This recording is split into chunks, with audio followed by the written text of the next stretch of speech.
Hey, did you know there's a comic book called AVENGBLADE? If you had not seen this book before, could you read that logo with the fucking head covering the hard to read anyway logo? I swear the guys doing the design work on these fucking Extreme Studio Maximum Press books had their heads up their ass sometimes. Like, why is her head covering the logo? If you don't know what it's called, I see Aven and Ade. What the fuck is it? But I did get issue one, not when they were published, but I had it sent to me, or I bought it from somebody for like $1. I follow this Facebook page where people sell comics for cheap, and I pick up a whole shit ton of stuff, just and exclusively for the channel. I would have never probably picked this up on my own, but this is for the YouTube channel, and it's a parody. They tell you it's cutting edge parody, baddest of the bad.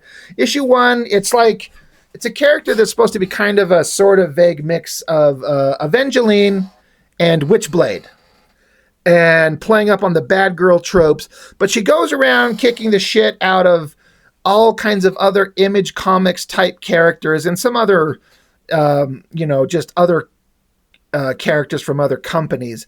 It's supposed to be a parody. It's supposed to be funny. It's supposed to be tongue in cheek.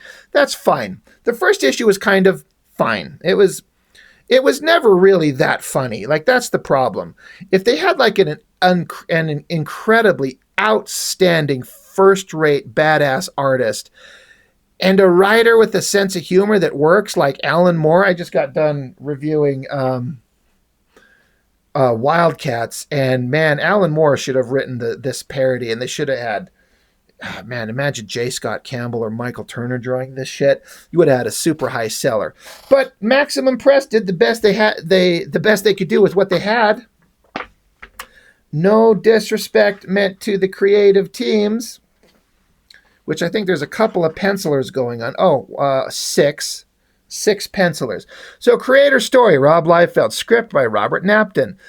So I don't know much about Robert Napton. I can't speak on him. It's a name I've seen. I got no positive or negatives. I don't know. Story by Liefeld from 1996. It's going to suck.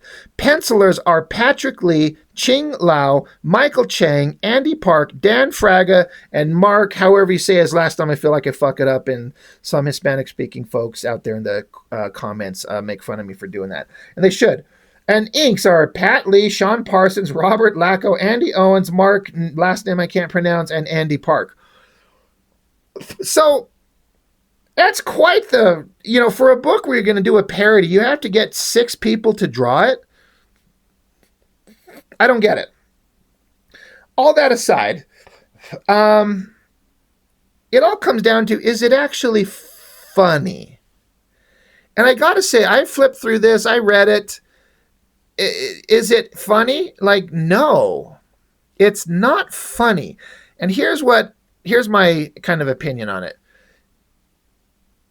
Liefeld, because he's the one who comes up with the story, and then Robert Napton has to take that story and actually put words in the mouths of the characters. But he's basically making fun of everyone else's characters and not necessarily his own. We'll see it, because again, I read this a couple days ago, but I didn't commit much of it to memory. But I'm like, if it's one thing if you're making fun of your own characters, at least in addition to everyone else's, but he's making fun of Top Cow characters and Wildstorm characters as if his shit doesn't stink. And his shit stinks the worst. But again, it's all done, like they're saying it outright right up front. It's just a joke, guys. It's just for fun. Which is fine, but also this is 96. When was it that Liefeld got shitted out of Image Comics? Got shit canned, he quit, they fired him. It depends on who you ask. If this is right around that, I can see him getting kind of petty and creating a book to make fun of all their characters.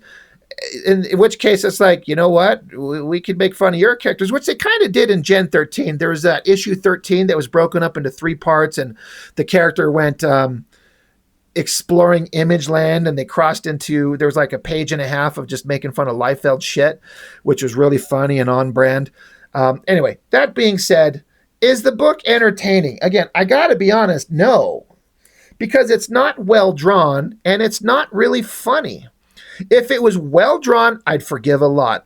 And even if it's kind of shit drawn, but the humor was like intelligent and biting and witty and insightful, give it a full pass. But this is childish stupidity. But again, it's all written as a gag, so maybe I'm the one with the problem. Somewhere on the Southern California coast, and this is AVENGBLADE. Is she naked? Is she got an outfit on? It doesn't even seem like there's any lines to indicate that there's like some kind of outfit. What the hell is going on with her shoulders up here? And like, is this little dark silhouette pointy thing that looks like it's coming right off her shoulder part of these Rocky Mountains in the distance on the water? Like, this fucking sucks. But again, what is this weird shape on her shoulder? Why are there no lines to indicate that she's wearing any actual clothes? She's got boots on, I guess. But see this building, how it's a giant W? And it's homogenized studios? Oh my God, do you get it? And it's Wild Squall Comics. Okay. Wildstorm Comics, right? Home of homogenized studios and the nefarious Lotus Lee. His group of brats, Jim 13, has spawned a plethora of crybaby Gen X imitators. It's time to get down there and put a stop to this. So again, I get, and I'm kind of fine with 100%, like, we're going to make a mockery of someone, but when your shit is worse than all the others, how can you make fun of it? You know, I mean, we'll see if, as we go through this, if Liefeld's story makes fun of his own shit, I'll be fine with it. At least a little bit more fine. But they're like, yeah, we got to go down here and see what's going on. So here's a big double page spread. And there's a bunch of characters that it took me a minute to kind of recognize some of them. You got Impulse up here from DC Comics. This guy's saying, I don't know, it looks like everyone here could use a chill pill. I mean, what's the big deal? So Wild Squall is holding open auditions to select the next team to appear in the next Jim 13 crossover. Who cares? And I don't know who this character is supposed to be. She says, that's easy for you to say, Impulsive. Your sales haven't taken a nosedive. But a lot of these teen teams are on the verge of certain cancellation. Appearing with Jim 13 in a major crossover could save them. And so Impulsive says, yeah, well, if they were smart, they'd get with the anime style like my buddy Ramos has. There's a lot to be said for big feet and speed lines. So Humberto Ramos, the artist of Impulse at the time, why are they throwing that in there? I mean, they're just trying to say that Ramos' style was kind of catching on. I mean, I think it was. That's fine. But looking through this group, there's certain characters I'm like, okay, I recognize that this is supposed to be a version of somebody. I don't know who this character looks like, a pile of shit. I'm not sure who he's supposed to be, or this guy. All these, I don't know who this close up on this guy's face in the hat. I don't know who this douchebag's supposed to be, but I think this monster lizard thing here, and this guy, and that girl are supposed to be Weapon Zero from Top Cow, and they make fun of it over here. They're like, that's Weapon O. Instead of Weapon Zero, it's Weapon O as in OH. That Weapon O chick is a real bimbo counting backwards. Sheesh. I wonder what genius at Tipped Cow cooked up that brainstorm. Probably the mascot. I hear he's the real brains behind the operation. What they're talking about is, like, this girl here, she's saying, maybe I should do an informal head count. Let's see, T minus 43, 42, 41, 40. There was some kind of weird numbering thing that Weapon Zero was doing. I don't understand what it was. I didn't pay attention. I did not pick up Weapon Zero when it came out, but I do understand something's going on. So they're making fun of that. Okay. And this character down here, he says, cheer up, pal. We won't always be known as the nobody knows men, as in the new men, but instead of the new men, they're the nobody knows men. So I guess that's making fun of his own shit. Sure. After we land this crossover with Jim 13, we'll finally get the respect we deserve. And this guy down here is like, yeah, right. What do you think is taking them so long to get started? So there's, I guess, the new men characters. The guy with the little infinity gem on his forehead and Kodiak and whoever the fuck. So, okay, he's throwing in his own characters. I guess that takes a little bit of piss out of the sales, right? So now we get to where it kind of gets into, basically it's to make fun of Jim Lee, Wildstorm, and the Gen 13 characters. So a voice says, all right, people, listen up. This is Lotus Lee talking, no relation to Stanley. When Lotus Lee talks, I expect people to listen. After all, I'm Lotus Lee. So then it's a kind of a breakdown, parody versions of the Gen 13 characters. So it says, look alive, floozy. Wake up, grungy. I expect more from you, fair weather child. And you too, sunburn and stain maker. I don't even know where to start with you. So then here's Lotus Lee, obviously a Jim Lee parody. And of course, Jim Lee, he's not a very tall man. He's not like weird, freakishly short. I've met him once several years ago, about, God, it's actually 10 years ago at this point. I've stood next to the guy. I got a picture of myself standing next to him. He's a shorter fella, but he's not like weird, freakishly short. But I guess we're going to make fun of that. Little tiny guy. He's like, where's your pride, people? You're Jim 13. You're the best. You're better than all the best. You're part of Wild Squall Comics. We have the respect of everyone everywhere, and that's the kind of respect you can't just go out and buy. And somebody says, except at Sorcerer Magazine, he says, that's not the point. I want you guys to look alive for these auditions. Everyone's waiting for you outside. They came from all over the world to be here today, hoping to be part of the upcoming 13-part crossover celebrating the 13th anniversary of our 13th issue. It will be an event unlike any other comic book in the history of comic books. How did I just word that? It will be an event unlike any other in the history of comic books. Words are hard. So get yourself in gear. Let that wild squall spirit swell inside of you, and let's go out there and make some freaking cash. So then the Caitlin Fairchild character, she stands up, and I'm just going to kind of assume that they weren't trying to make these characters look fucking god-awful in terms of a parody. Whoever's drawing this is not that good. And that drawing of her sucks. Like, it's kind of thick neck and bad proportion. It looks terrible. I'm sorry. I don't think it looks that good. She stands up and says, but boss, we're tired. We've been going nonstop since the original Jim 13 miniseries. We need a vacation. And this is grungy. He says, yeah, you always get time off. Why can't we? So then there's this kind of vaguely funny caricature of the big giant head. Like, that's kind of funny.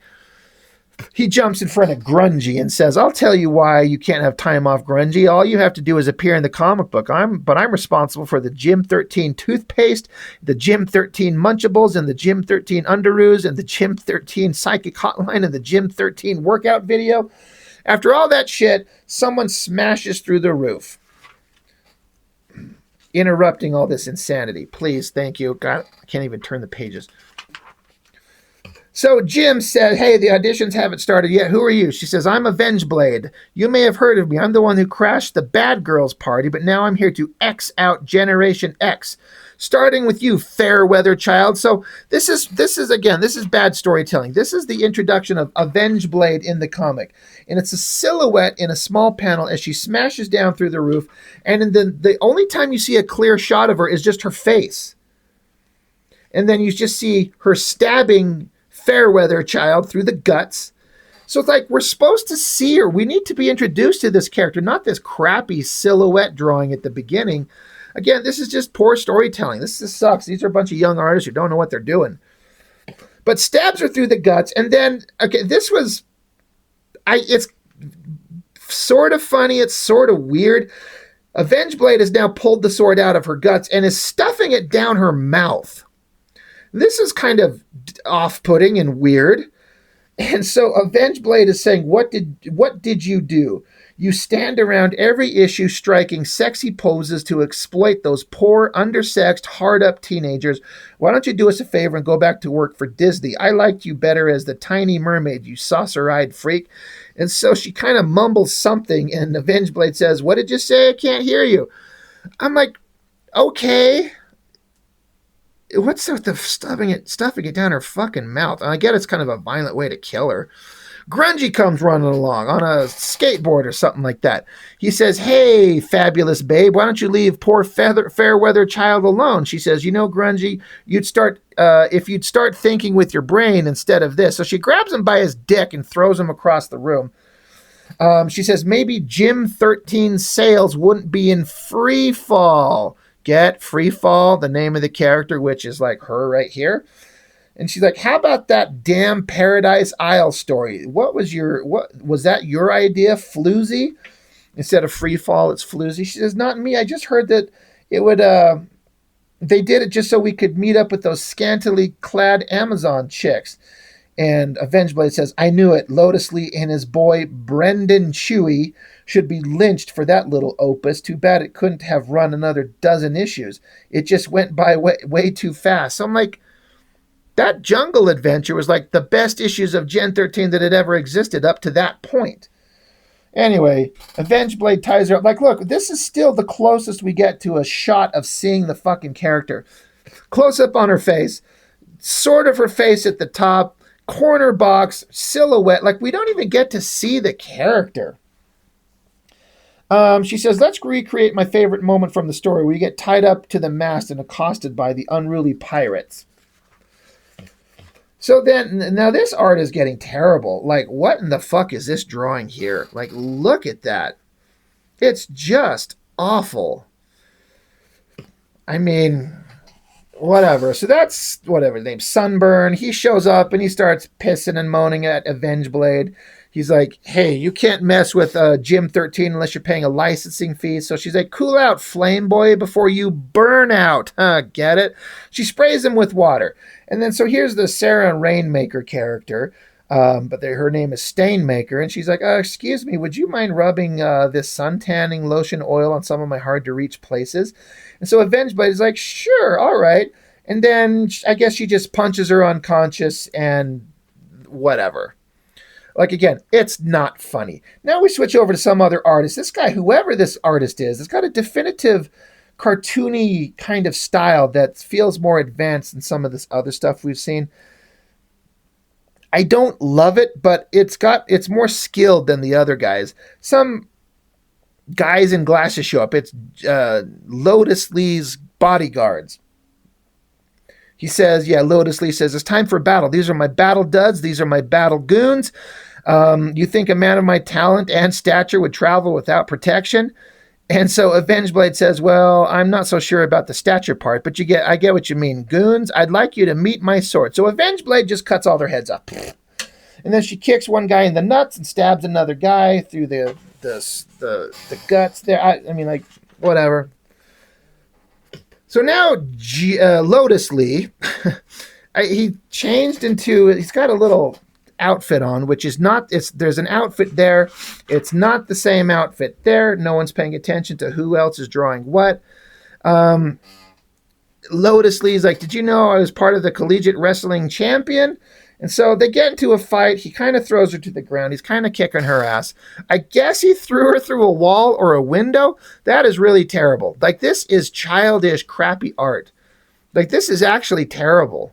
And so, AvengeBlade, we've still never got a full-on shot of this fucking girl. It's like half drawings and face shots.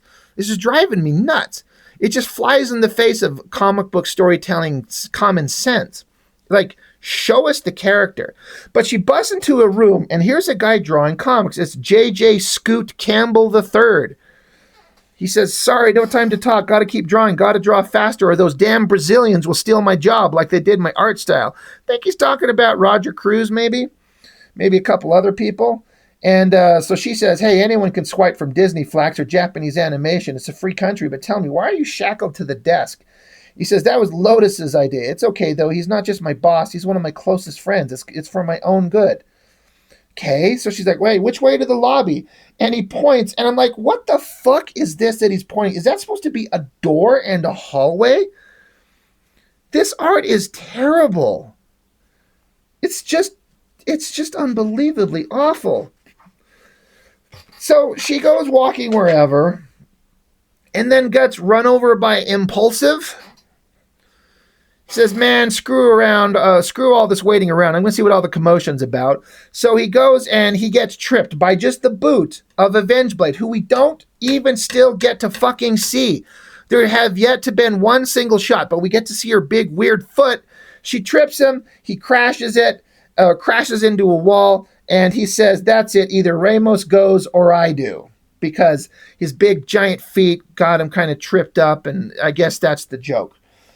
So now there's this, it's a parody of the Blood Pool, but the character called the Blood Stool. So that's who some of those guys were in the previous page. Like, come on, Blood Stool, we must be part of the audition. Let's make Pat Lee, no relation to Lotus Lee, proud. So they show up and they get their asses chopped to death. And the closest we get to, again, here's AVENGBLADE. She's taking this giant rock monster bad guy, and she took a jackhammer to him, is pounding him to death. Still haven't got to see her. And now we get Super Brat and Kid Super Brat. It's supposed to be Kid Supreme, and I don't know who these characters are. I mean, I understand it's supposed to be Kid Supreme, but who the other guy is, whatever. They show up. They're going to fight. God, I'm just trying to, like, this whole stupid, yeah. She's in the back fighting some other characters, AVENGBLADE. There's the closest we get to a full shot of her, just this tiny little shot. So these two super dudes, like, they're going to go and, like, attack her from two different sides. You know? They're like, you're mine. No, you're mine. So AVENGBLADE, who's standing there with her back to us still, it just says that she ducks, and these two dumbasses crash into each other and start punching each other. Can we see the main character, please? So then, now, AVENGBLADE wakes up, and she's surrounded by a parody of Generation X, the Chris Bacalo, if that's how you say his name. You know, what is it? Husk and Skin and Chamber and M, all those characters. Hey, come on, Generation X, we should do something. Everybody knows we're the best teen team out there. And so AVENGBLADE proceeds to kill them all. No, hey, Jamboree instead of Jubilee. Why don't you go grovel at Marvelous and get back on the X-Men? You'll live longer. Even if you guys weren't one of the most annoying teen teams out there, you deserve to die for that crappy TV movie you starred in. Do us a favor, stick to the comics. You look pretty stupid in spandex. So yeah, they're making fun of Generation X. Great. Now here is the Newman characters, but they're called the Nobody Knows Men. This is our chance to rise above the rest of the pack and grab some much-deserved recognition. Are you with me, team? They're like, sure, let's do it. And so AVENGBLADE just kind of smiles and with her sword cuts Kodiak's furry body into a weird kind of like giving a poodle like a cut, the fuck is it called? Well, you know, when you take your fucking dog and get the haircut, whatever the hell. Oh, look, isn't it funny? And she just starts cutting them up. Dead, cut, blood, guts. Can we see AVENGBLADE anywhere, please? So then we get, out of the blue, a parody of Dark Child, that Randy Queen character who I reviewed the first issue, and I had a major problem with the fact that she was a hypersexualized underage character. Really fucking dumb. But here she is, but she's Stark Child. And she's like, I thought I got rid of you at the last bad girl part. And she's like, I'm the new teen bad girl, and I'm hotter than hot. So they kind of tackle and fight, and AVENGBLADE stuffs an ice cream cone in her throat. And then punches her, and she's down. Okay, I guess that was funny. So now AVENGBLADE is fighting the ill-fated Teen Team 22. Who are they? I don't know if I know that joke. She just slices them in half. They're all dead. Don't even thinking of screwing with us. We're the new Teen Titanics. Who are they? Cuts their throats. They're dead. She just keeps killing people left and right. We don't ever really get to see a shot of the character. Here a little bit. Oh, look, it's Weapon. Oh, we got to make fun of the Top Cow characters. So she just takes the gun from the guy, shoots him in the head, starts kicking all their asses.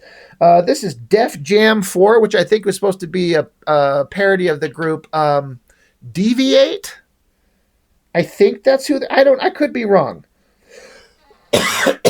Please correct me if I've got this all wrong. These guys, like, we didn't mean to swipe Akira and Appleseed. It's just that originality is so elusive in this day and age. So she kills all of them. And now I don't know who this. Oh, yeah. This guy, his name is Greed. So it's that Trent Canigua artist. He was like a young kid who did a character called Creed. She's like, and you, Greed, you're the worst of all. He's trying to run away. And she's like, you've given every 16-year-old that can hold a pencil hope that he can one day draw comic books for a living. He's like, that's not funny. There's anything wrong with my comic. And so she slams him into the wall and says, you're right, except for the art and the story. It's second only to The Dark Knight Returns. Now take a hike, kids. Throws him out of the building, I guess. So I guess we got to make fun of the Creed kid artist.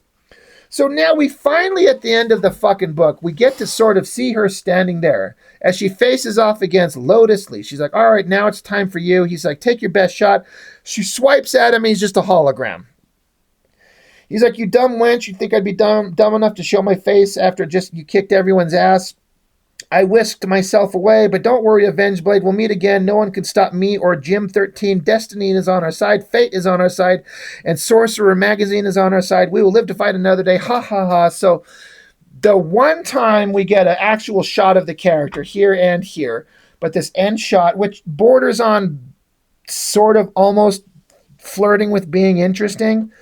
She says, gone without a trace. Oh, well, I may not have destroyed every teen super team, but I've slowed them all down for a while. My work is finished for now. I shall return to my dominion, but one day, I will return one day when blatant marketing gimmicks and lame concept rear their ugly head and the wrath of AVENGBLADE is needed again. And it says, rest assured, AVENGBLADE will return. Fucking God, I hope not. This is stupid. Look, again, some of you out there I know are going to agree with me. Some of you are going to be neutral. And there's a couple of you, there's some of you are like, you need to fucking lighten up. It's all for fun. Chill out, Rob. Fine. Again, you can love this, but it's not funny and it's not well drawn. So it's just a waste of time and it's kind of embarrassing. I get the idea, but none of these guys creating this stuff are smart enough to write this intelligently to make it worth your time, in my opinion. And the art sucks for the most part. There's a couple of spaces here or there. It was kind of like, that's kind of fun. Whatever. That's a shot from the double page spread at the beginning of the last issue. And I think that's Pat Lee. And that looks pretty fucking good. And here, it's Matt Hawkins. He says, once again, we've taken it to the outer limits to bring you the latest cutting edge, literally, issue of AVENGBLADE. This issue, we take it to the latest industry craze, the teen superheroes. Remember, once again, this is a parody and no serious offense is intended other than a few bad jokes. Have fun, laugh best.